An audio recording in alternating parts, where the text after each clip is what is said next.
Oh my, this list of those who are doing the unmasking. Those of you who have been listening to me for a while know one of the advantages that I've had, and it was a huge advantage early on in my career in media, is that I spent 5 years as a CIA officer.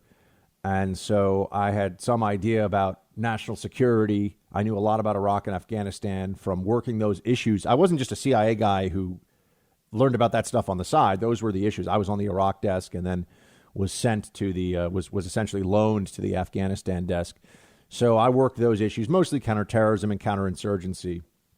But I also got quite a dose of the federal bureaucracy. And so I understand what the nature of a bureaucracy is. This is where I get phrases like the giant self-licking ice cream cone, which we know is true of the bureaucracy. I also know what will motivate the bureaucrats to move fast, what their ultimate aims are, that process is the product, that mediocrity is the expectation, excellence is suspect. These are all things you learn when you're in the federal bureaucracy because it's government. And ultimately, if you're not making decisions in government, you're usually just shuffling paper around. You know, if it's not very clear what your job is every day, you know, there's some components of government where it's a really straightforward ask, right? What's the purpose of a cop? And why do you have a sheriff in your county? Oh, someone to enforce the law, someone with a gun to make sure the laws are enforced and to protect people and to hold criminals accountable to arrest them. Okay, right. Firemen, et cetera, et cetera. You go through that.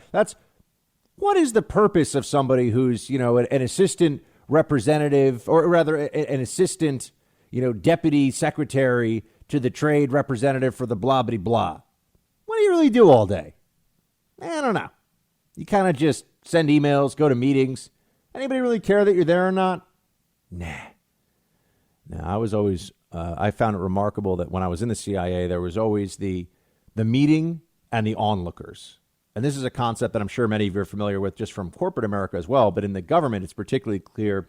And you would know, you know, we go into these pretty large conference rooms sometimes, and you'd have a meeting with, you know, dozens and dozens of people in it.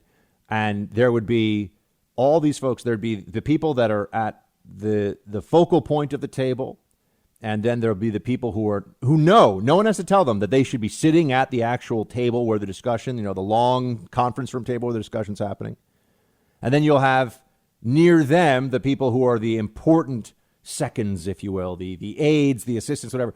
And then you have like rows of chairs and stuff for people that were supposed to be at the meeting, but didn't really do anything. And if they weren't there, no one cares. And they'll ask, does anybody have anything to add? And if you're in that outer row, the answer is no. Let me tell you right now, nobody who's sitting at that head of the government, you know, the federal bureaucrats table, they don't care what you, the little, you know, GS9 sitting in the back row who are taking notes on something. They don't care what you think. So I understand how government functions in a way that you only can when you've spent time working in it and been there.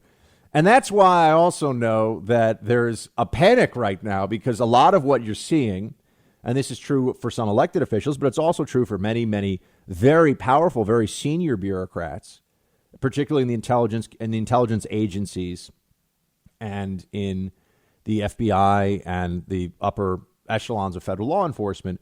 Their dirty laundry is being exposed. I mean, we're seeing stuff that they didn't think we would get to see. And this is where we have the unmasker situation. Now, I think we've discussed unmasking on the show before. It's pretty straightforward.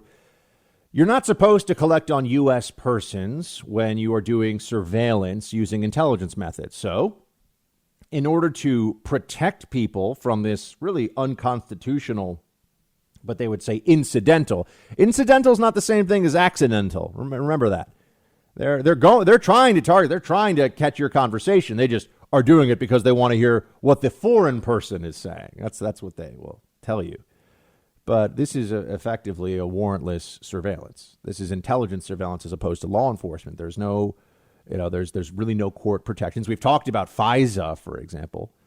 And so in unmasking, in masking, they decide that the American persons, their names are blocked out. And so you'll be reading a report and it'll say, American person 1 or, U.S. person 1 or whatever. They'll give it some designation. Talk to Osama bin Laden, and this is what was said. Now, that's obviously a very clear conversation that you would want to collect. But this also is the result of a lot of much lower level conversations nobody really cares about.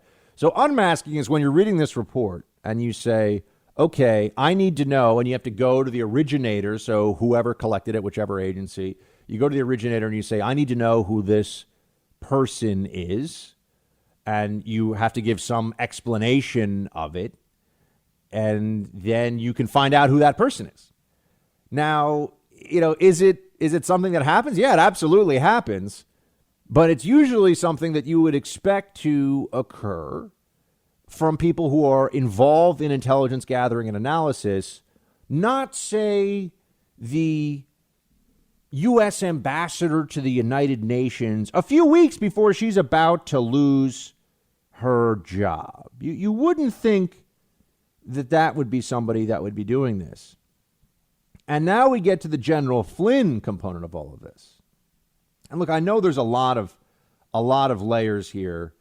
And I know that people, after a while, you get tired of some of this stuff. You get tired of hearing about these cases and about how all this went. But we're getting the truth now. So this is why it's important.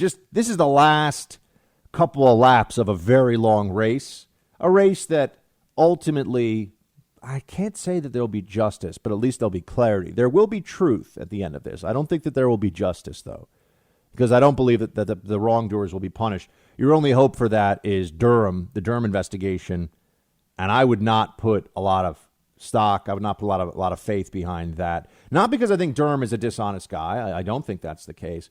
I just believe that they'll always be able to hide. And this is really what we've seen. This is the way the abuse by these Obamagate conspirators, and it was a conspiracy, the way that they were able to they will get away with it is just to say they believed in good faith things that turned out not to be true, and that the incorrect belief at the time was politically useful to them. That's just incidental.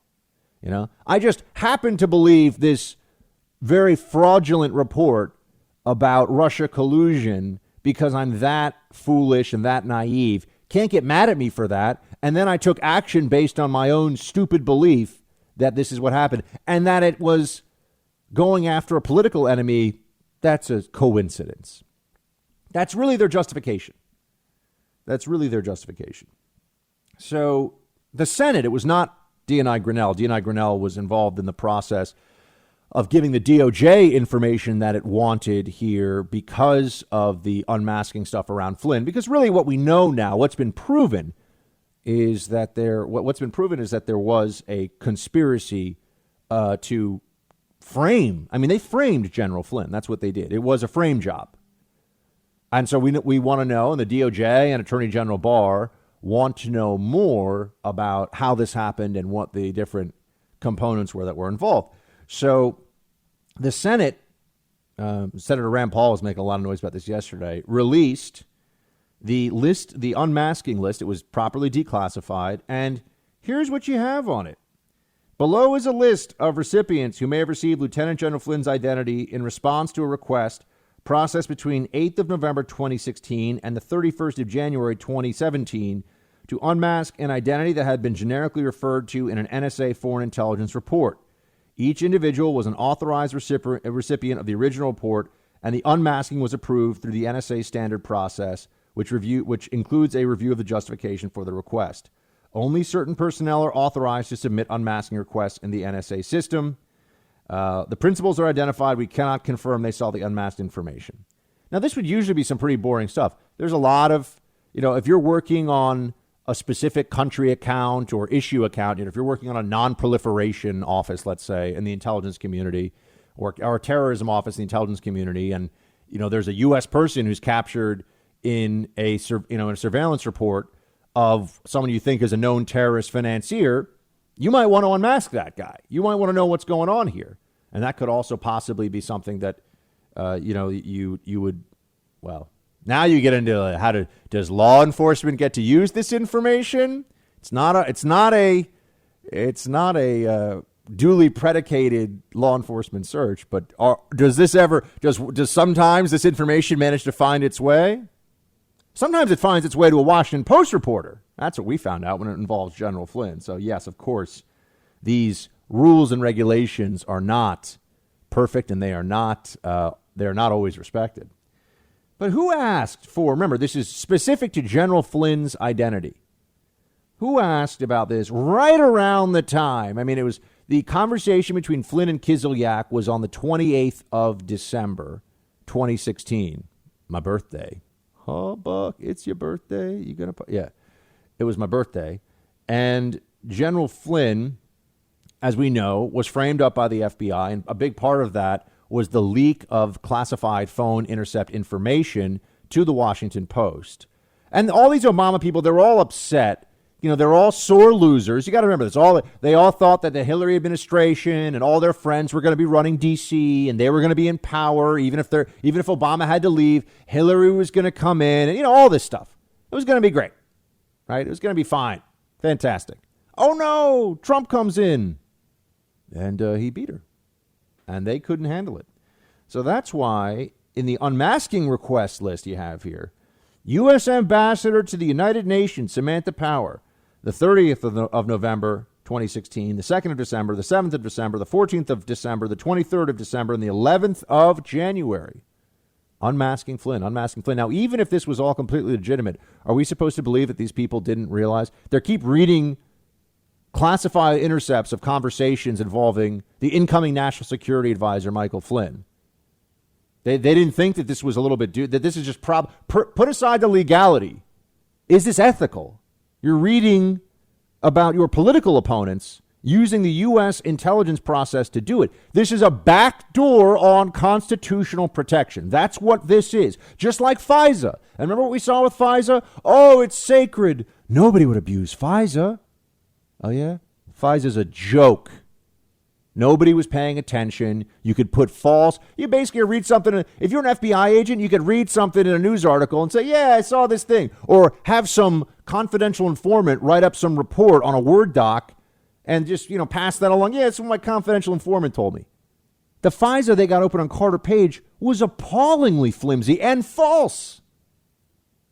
But remember what they were telling us? Oh, nobody would ever abuse FISA. FISA works like a Swiss watch. And now we look at unmasking. Oh, unmasking happens all the time. Nothing to see here. No big deal. If there's nothing to see here, why are they so upset at the release of these names? Why, for example, are the Democrats and people like Shifty Schiff so angry? Oh, I have some theories about that, but it's pretty clear, isn't it? As I go through these names, you'll see Obamagate is real, folks. The Obama administration, in its departing weeks, okay, think about that. They're leaving power. They tried to sabotage the incoming administration, and they used the law enforcement agencies, the press, and the deep state actors to do so.